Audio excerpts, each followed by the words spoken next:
สวัสดีครับผู้ฟังทุกท่านครับพบกับรายการรักสิ่งแวดล้อมทางสวทแพร่ FM 91เมกะเฮิรตซ์ครับเช้าวันศุกร์ที่ 28 พฤศจิกายน 2568 อยู่กับผมแสวงเปาเพชรเป็นผู้ดำเนินรายการครับกลับมาพบกับท่านผู้ฟังกันวันนี้วันศุกร์สุดสัปดาห์ครับแล้วก็เป็นวันศุกร์สัปดาห์สิ้นเดือนนะพฤศจิกายนกำลังจะต้องใช้คำว่าสิ้นสุดลงเนาะ11 เดือนนะครับสำหรับปี 2568 นะครับไวไหมเนาะเหลือระยะเวลาในการทำงานนะเป็นปีพุทธศักราชนี่ก็อีกเดือนเดียวข้างหน้านะครับเป็นเดือนที่ต้องใช้คำว่ามีวันหยุดอยู่เยอะเนาะนะครับเนี่ยมีวันหยุดอยู่เยอะทั้งวันหยุดนักขัตฤกษ์วันหยุดส่งท้ายปีเก่าต้อนรับปีใหม่นะแล้วก็ดูเหมือนจะมีประกาศด้วยไหมเนาะถ้าจำไม่ผิดนะครับเนี่ยเดี๋ยวต้องขอดูในรายละเอียดอีกครั้งหนึ่งนะใกล้ๆก่อนเนาะนะครับนะแล้วก็อีกส่วนหนึ่งของหน่วยงานนะบางที่บางแห่งเขาอย่างโรงเรียนนะในกรุงเทพเนี่ยเขาเลยมีประกาศหยุดพิเศษนะเพราะโรงเรียนนี่เขาไปสอนพิเศษได้ทีหลังเนาะนะครับเพื่อนะอำนวยความสะดวกทั้งเด็กนักเรียนเองทั้งครูเนาะครูอยู่ต่างจังหวัดนักเรียนที่อาจจะมีผู้ปกครองอยากจะไปเที่ยวนะครับเพราะช่วงส่งท้ายปีเก่าต้อนรับปีใหม่เนี่ยเป็นช่วงเวลาที่หลายครอบครัวนั้นมีความสุขนะในการท่องเที่ยวกันนะครับนี่โซนที่ประเทศไทยนะที่อยู่ในภาคกลางขึ้นมานะครับนะแต่ก็มีบางส่วนแหละเนาะยังมีน้ำท่วมน้ำขังอยู่นะช่วงเดือนนี้นะพฤศจิกาเนี่ยแต่ว่าธันวานี้น่าจะเริ่มลดลงเหือดแห้งลงนะครับภาคกลางนี่ก็มีบางปีแหละเนาะน้ำเพิ่งเริ่มลดในช่วงเดือนใกล้ๆปีใหม่นะน่าจะเนี่ยนะคล้ายๆกับปีนี้แหละเนาะสมัยที่ผู้จัดการยังเด็กนะเด็กมากนะยังพอจำได้อยู่ว่ามีน้ำท่วมใหญ่นะครับนะคุณแม่เลยพายเรือนะพาไปทำบุญทำอะไรเป็นงานบุญแล้วก็ช่วงหน้าหนาวเนี่ยใกล้จะปีใหม่เนี่ยน้ำยังไม่ลดจากฝั่งเท่าไหร่เลยเนาะเคยยังพอจำได้อยู่นะมันมีอยู่ปีหนึ่งนะจำปีไม่ได้ละนะยังเด็กมากอยู่เนาะก็น่าจะคล้ายๆกันกับปีนี้แหละเนาะที่เราเจออุทกภัยทางภาคเหนือก็ไม่ธรรมดาเนาะแล้วก็ส่วนภาคใต้นะภาคใต้ตอนนี้ก็ต้องบอกว่าหลายๆหน่วยงานก็ระดมสรรพกำลังลงไปช่วยนะทั้งเมืองแพร่เราเองเนาะมีหน่วยงานที่เป็นกู้ภัยก็ลงไปก่อนหน้าแล้วนะแล้วก็เมื่อวานเห็นภาพข่าวอสนะซึ่งทางจังหวัดเนาะโดยท่านผู้ว่าราชการจังหวัดแพร่เองก็นะส่งทีมอสลงไปช่วยนะในการที่จะกู้เรียกว่าเป็นการกู้ภัยนะในส่วนที่เกิดขึ้นในพื้นที่ภาคใต้นะครับนะก็เรียกเป็นกำลังใจกับทุกฝ่ายเนาะที่ลงไปปฏิบัติหน้าที่กันวันนี้พบกันเช่นเคยครับกับช่วงเวลาของรายการรักสิ่งแวดล้อมท่านผู้ฟังที่ติดตามรับฟังอยู่ครับอยากจะฟังเพลงบทเพลงเพื่อชีวิตก็สามารถที่จะแนะนำได้ครับทางโทรศัพท์054523 516ครับนะแฟนเพจพิมพ์คอมเมนต์ไว้ได้กับช่วงเวลาของรายการรักสิ่งแวดล้อมครับ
กับบทเพลงที่ท่านผู้ฟังถามถึงกันมาครับภาพหวยกับสายลมหนาว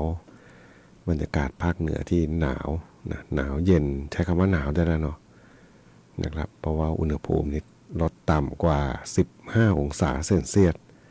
นะเพราะช่วงเช้านี้น่าจะบ้านเรานี่ทางเมืองแพร่นี่น่าจะอยู่ราว13-14นะประมาณนี้แหละนะ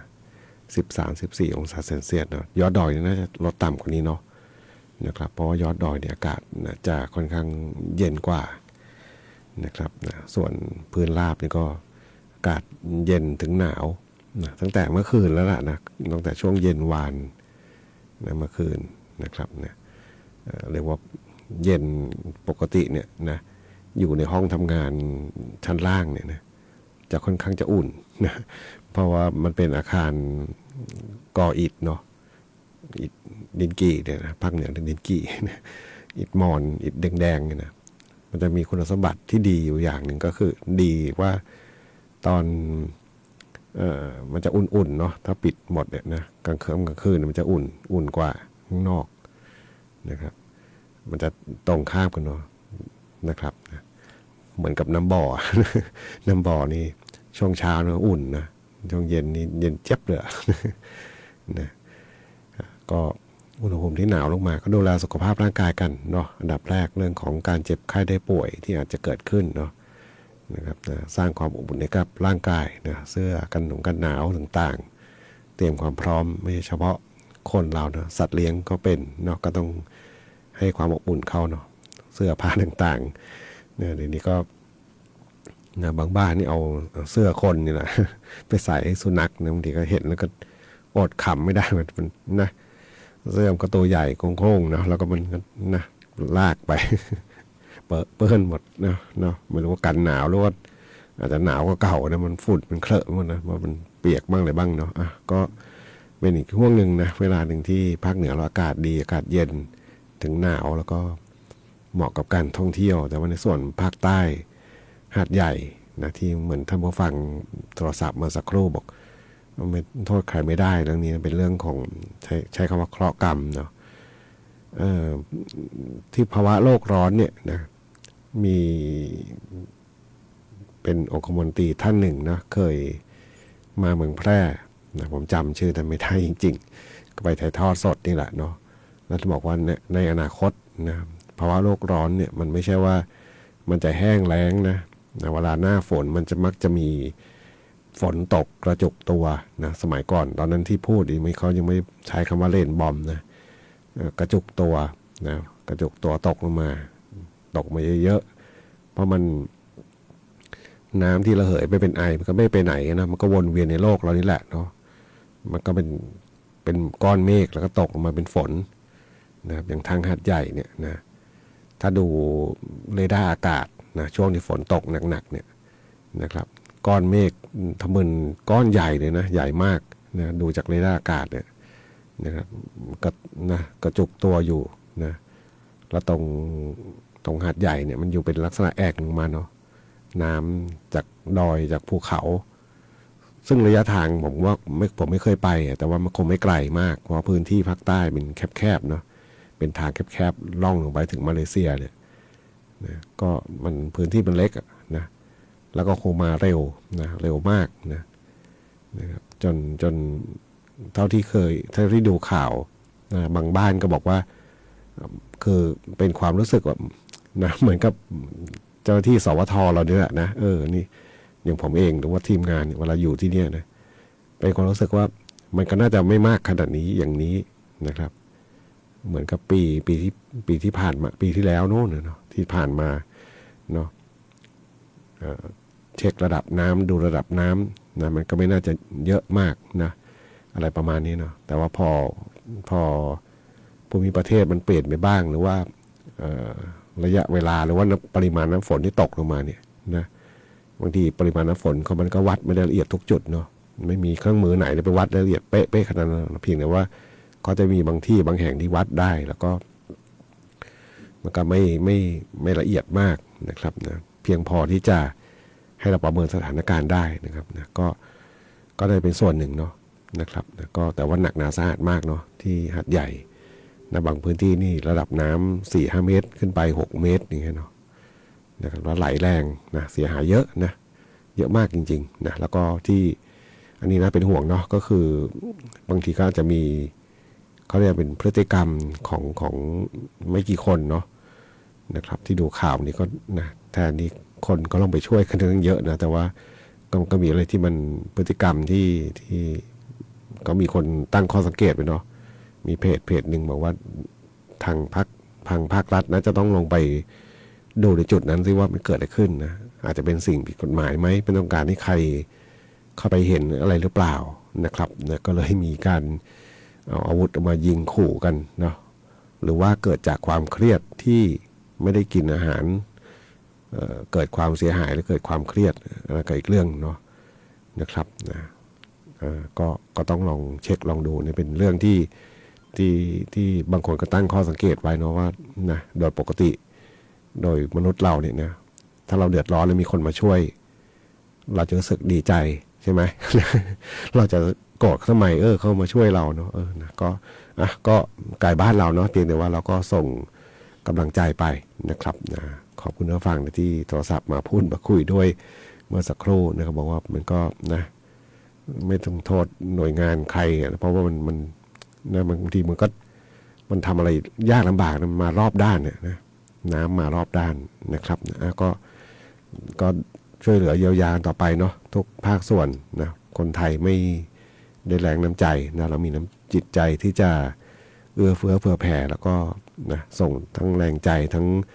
อาจจะบินทั้งส่วนของข้าวของต่างๆนะครับนะที่มุ่งลงไปทางพื้นที่ภาคใต้นะครับไปฟังเพลงกันต่อครับกับงานเพลงของยิวคนเขียนเพลงพรุ่งนี้ไม่มีจะกินครับ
9 นาฬิกา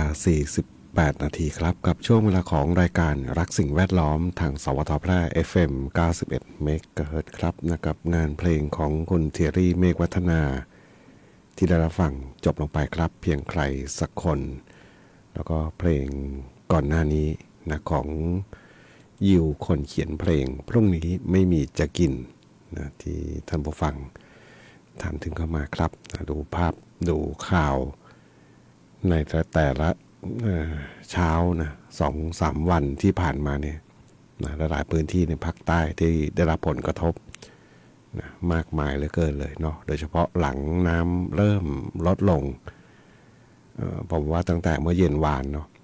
แต่เมื่อเย็นวานก็ไม่ค่อยได้มีโอกาสดูข่าวมานั่งดูเป็นจริงเป็นจังก็เมื่อคืนนะนั่งเข้าเวรอยู่ก็ดูทั้งสื่อโซเชียลเองนะ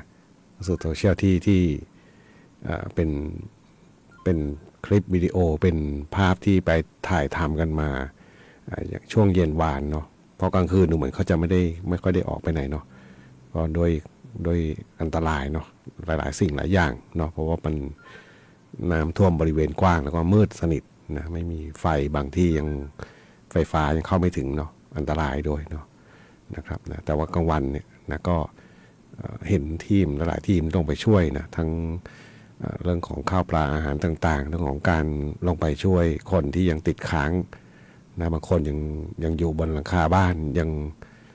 ด้วยความกลัวเนาะผมว่าอีกนานนะหลายคนนะไม่จำนวนไม่น้อยหรอกนะผมว่าหลักพันหลักหมื่นนะที่น่าจะมีก็เรียกความหวาดระแวงเนาะมันคือคนเสี่ยงหนีความตายเนาะเราได้เห็นความเขาเรียกความวิตกกังวลอะไรเหล่านี้นะครับนะซึ่งแสดงออกได้ด้วยลักษณะอาการต่างๆนะครับนะซึ่งสิ่งเหล่านี้นะเราต้องเยียวยากันอีกระยะนึงเลยแหละไม่ได้หมายคำว่าเยียวยานี่ไม่ได้หมายถึงเรื่องเงินเนาะอาจจะเป็นเรื่องของการดูแลการเข้าไปช่วยเหลือต่างๆที่ประคับประคองกันไปเนาะแล้วก็คนในพื้นที่ก็ส่วนหนึ่งแหละผมเชื่อว่าคนในพื้นที่เนี่ยกำลังใจสูงเนาะอย่างน้อยมีพรรคพวกมีญาติพี่น้องมีอะไรต่างๆที่พอที่จะช่วยกันได้ในระดับหนึ่งแต่ว่าคนต่างถิ่นที่เขาไปอยู่เนาะเห็นภาพข่าวเมื่อเช้านะคนทางต่างถิ่นที่เขาไปอยู่แล้วก็ไปทำมากินง่ายๆเหมือนกับไปเช่าบ้านเช่าที่ทำกินแบบนี้เนาะแล้วเจอภัยแบบนี้เข้าไปเนาะแล้วก็ถูกตัดขาดอันนี้แต่ว่าโชคดีตรงที่ว่าปลอดภัยนะแต่ว่าคนที่อยู่ญาติที่อยู่ในต่างจังหวัดเนาะก็ความห่วงใยนะครับมีอีกมากมายเนาะในภาคใต้ที่เจอปัญหาตรงนี้แล้วก็ความช่วยเหลือต่างๆที่ลงไปนะครับนะแต่สิ่งที่คนที่เสียชีวิตเนาะเฉพาะทั้งคนนี้ก็หลักร้อยเนาะหลักร้อยนะครับดูข่าวเมื่อคืนก็เอาละนะคือมีส่วนหนึ่งละที่เสียชีวิตที่ไม่ได้เกิดจากน้ำท่วมหมายถึงว่าคือเป็นไปตามปกติเนาะทุกพื้นที่ทุกจังหวัดก็จะมีคนที่เสียชีวิตนะจากการเจ็บป่วยส่วนหนึ่งเนาะแล้วก็ส่วนที่เกิดจากน้ำท่วมเนี่ยนะครับเมื่อวานเขาก็พยายามจะอธิบายตัวเลขอยู่แต่ว่าเอาละเนาะก็ถือว่าจำนวนมากพอสมควรเนาะแล้วก็คนที่จมน้ำนั่นแหละนะเขาบอกว่าต้องดำเนินการที่เขาเรียกว่าเป็นเรื่องของความปลอดภัยนะจากเชื้อโรคต่างๆนะอันนี้คือมนุษย์คือคนเนาะส่วนสัตว์เลี้ยงนะว่ากันว่าก็ไม่น้อยนะสัตว์เลี้ยงเนี่ยนะครับนะที่จมน้ำตายเนี่ยนะก็ต้องกำจัดซากต่างๆให้เสร็จสิ้นนะเพื่อที่จะป้องกันการระบาดของโรคนะนี่เป็นความห่วงใยของทางคุณหมอเนาะเมื่อคืนก็ดูรายการหนึ่งนะคุณหมอก็ห่วงเนาะเพราะว่าธรรมดาเนาะบุคลากรทางการแพทย์นะเขาคลุกคลีอยู่กับการเจ็บป่วยการตายเรื่องของโรคภัยไข้เจ็บต่างๆนะสิ่งที่เขากังวลก็คือโรคติดต่อที่อาจจะเกิดระบาดขึ้นมานะครับนะก็ต้องเขาเรียกว่าต้องฟื้นฟูเยียวยาแล้วก็ค่อยๆนะเรียกว่าต้องค่อยๆนะแต่ละที่แต่ละแห่งนะมันก็ยากจริงๆเนาะนะครับนะก็เป็นกำลังใจให้เนาะสำหรับเจ้าหน้าที่ทั้งในส่วนจากต่างจังหวัดเองเนาะเมื่อสักครู่ดูภาพข่าวเมืองแพร่นะก็ส่งทีมงานลงไปแล้วนะไม่รู้เดินทางถึงไหนแล้วนะ รถรถอะไรนะรถ6 ล้อเหรอนะครับลงไปเนาะแล้วก็เท่าไหร่เนี่ยหลักพันกิโลมั้ง จากเมืองแพร่ไปกรุงเทพนี่ก็500 กิโลแล้วเนาะไปถึงทางเนี่ยสงขลาทั้งเลยเนี่ยไม่รู้กี่กิโลเหมือนกันเนี่ยหลักพันกิโลนะครับไม่น้อยนะขับรถกันเป็นวัน2 วันก็เป็นกำลังใจให้เนาะทั้งทุกทีมงานที่ลงไปช่วยเหลือนะครับนะแต่ว่าบางทีมก็จะลงไปแล้วก็อาจจะตั้งหลักกันแล้วก็น่าจะเขาเรียกอะไรเป็นเรื่องของการช่วยเหลือที่ใช้ลักษณะของการฟื้นฟูเพราะน้ำมันมาเร็วไปเร็วเนาะไม่เหมือนกับทางภาคกลางนะภาคกลางนี่ยังต้องแช่ในน้ำนานนะแต่ว่าภาคใต้นี่ก็พัดเร็วไปเร็วแล้วก็ความเสียหายที่เกิดขึ้นก็ต้อง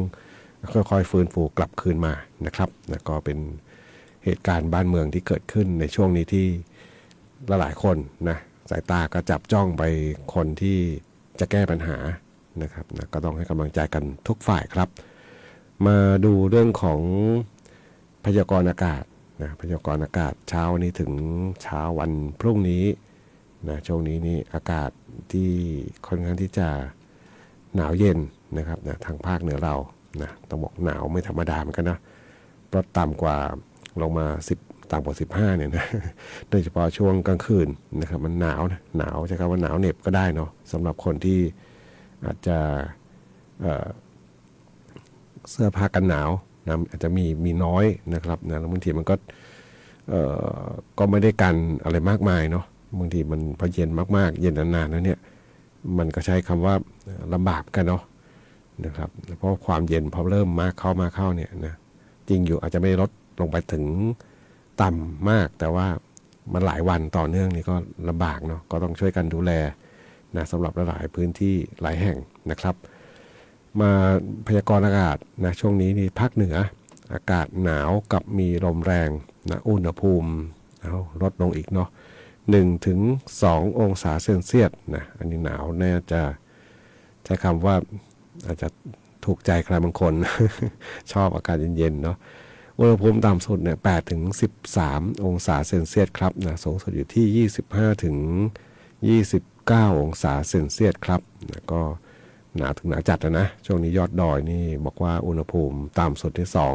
2-8 องศาเซลเซียสครับนะต่ำลงมาแบบนี้นี่เย็นเอาเริ่มกันเนาะก็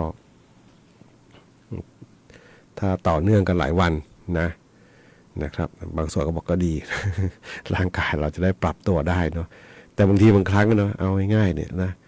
จะกินข้าวจะล้างจานจะนะรดน้ำต้นไม้มือมันเย็นเฉียบเลย มันเย็นเจ็บเลยนะเพราะน้ำเย็นเนาะก็ดูแลกันต่อไปเนาะเรื่องของอากาศหนาวเนี่ยผมว่าหลายคนไม่เท่าไหร่หรอกภัยหนาวเนี่ยเนาะแต่ภัยน้ำท่วมนะภัยแล้งภัยน้ำท่วมเนี่ยหนักหนาสาหัสนะครับวันนี้รายการทักสิ่งแวดล้อมทางสวทแพร่ FM 91 เมกะเฮิรตซ์มาถึงช่วงท้ายรายการครับวันนี้คงต้องนำรายการกับท่านผู้ฟังก่อนพบกันใหม่ในสัปดาห์หน้าวันนี้ขอความสุขความโชคดีจะมีแต่คุณผู้ฟังทุกท่านสำหรับวันนี้สวัสดีครับ